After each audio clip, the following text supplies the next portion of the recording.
Nosso Lar, psicografado por Francisco Cândido Xavier, pelo Espírito André Luiz, capítulo 24.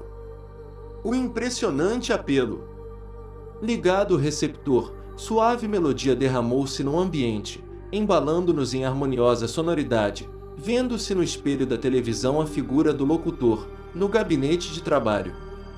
Daí a instantes, começou ele a falar, emissora do posto 2, de Moradia. Continuamos a irradiar o apelo da colônia, em benefício da paz na Terra. Concitamos os colaboradores de bom ânimo a congregar energias no serviço de preservação do equilíbrio moral nas esferas do globo. Ajudai-nos, quantos puderem ceder algumas horas de cooperação nas zonas de trabalho que ligam as forças obscuras do umbral à mente humana. Negras falanges da ignorância, depois de espalharem os fachos incendiários da guerra na Ásia, cercam as nações europeias, impulsionando-as a novos crimes. Nosso núcleo, junto aos demais que se consagram ao trabalho de higiene espiritual, nos círculos mais próximos da crosta, denuncia esses movimentos dos poderes concentrados do mal, pedindo concurso fraterno e auxílio possível. Lembrai-vos de que a paz necessita de trabalhadores de defesa. Colaborai conosco na medida de vossas forças. Há serviço para todos, desde os campos da crosta às nossas portas. Que o Senhor nos abençoe. Interrompeu-se a voz, ouvindo-se divina música, novamente. A inflexão do estranho convite abalara-me as fibras mais íntimas. Veio Lísias em meu socorro, explicando: estamos ouvindo Moradia, velha colônia de serviços muito ligada às zonas inferiores. Como sabe, estamos em agosto de 1939.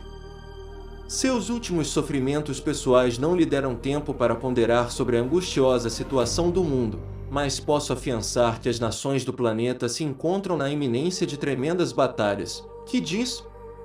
Indaguei, aterrado, pois não bastou o sangue da última grande guerra? Lísias sorriu, fixando em mim os olhos brilhantes e profundos, como a lastimar em silêncio a gravidade da hora humana.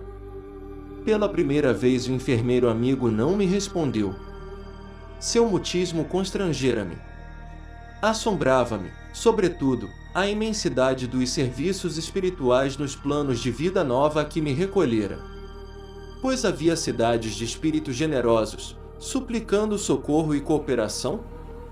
Apresentará-se a voz do locutor com entonação de verdadeiro SOS, vira-lhe a fisionomia abatida, no espelho da televisão. Demonstrava ansiedade profunda nos olhos inquietos. E a linguagem?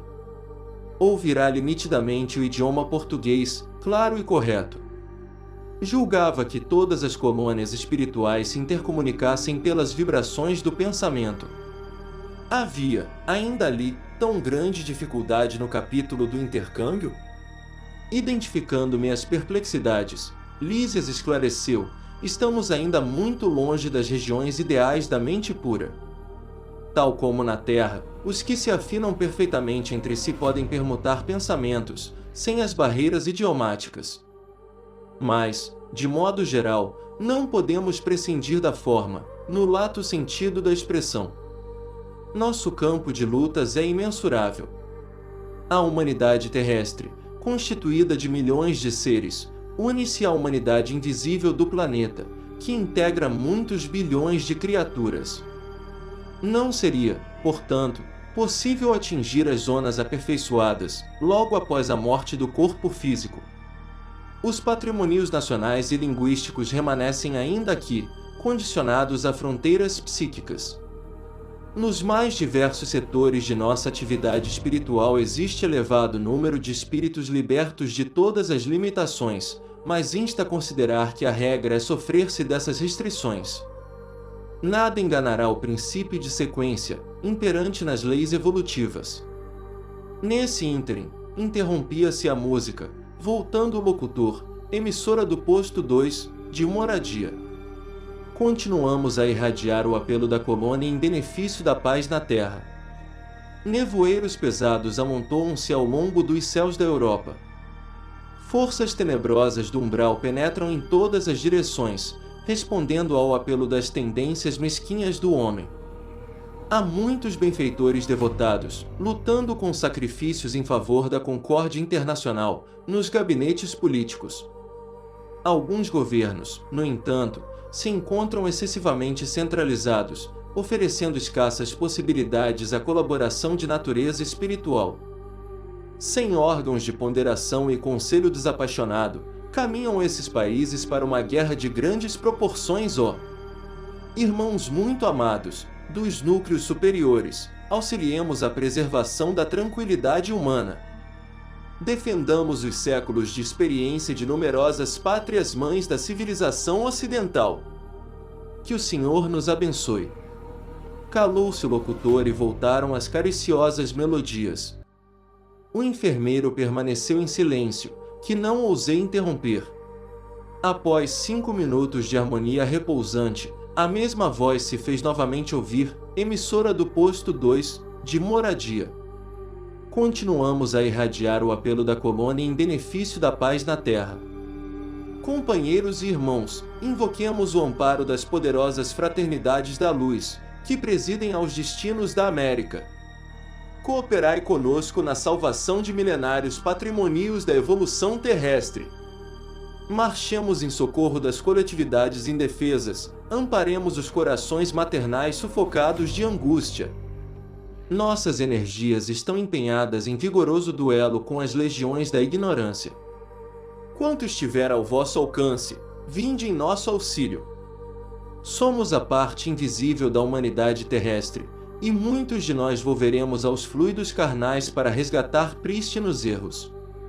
A humanidade encarnada é igualmente nossa família. Unamo-nos numa só vibração. Contra o assédio das trevas, acendamos a luz.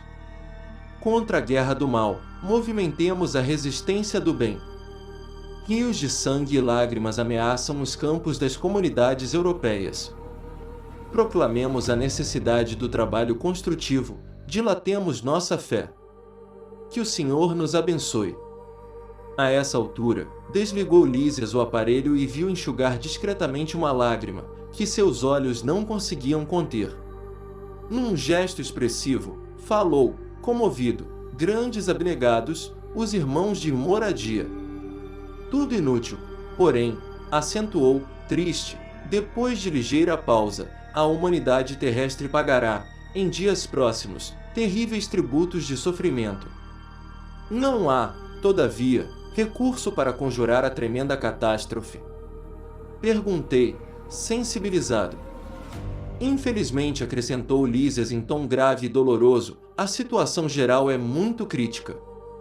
Para atender às solicitações de Moradia e de outros núcleos que funcionam nas vizinhanças do umbral, reunimos aqui numerosas assembleias, mas o Ministério da União Divina esclareceu que a humanidade carnal, como personalidade coletiva, está nas condições do homem insaciável que devorou o excesso de substâncias no banquete comum.